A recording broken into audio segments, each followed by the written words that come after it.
Hey tech enthusiasts! Ever wondered how your phone understands you? Let's dive into the world of natural language processing, or NLP. First up, what NLP?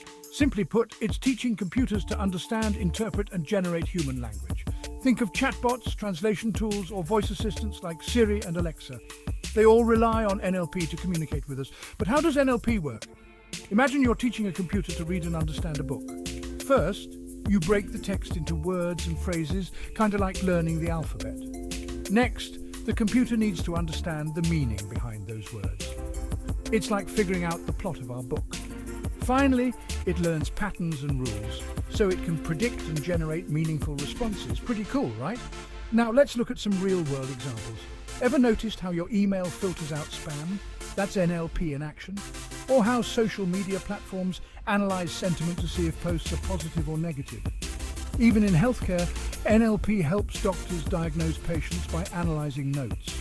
The possibilities are endless. And what about the future of NLP? We're talking more human-like conversations with AI, personalized medicine, and even fighting misinformation online. Exciting times ahead. If you enjoyed this quick dive into NLP, don't forget to like, share, and subscribe to The AI Spy. Stay curious, my friends.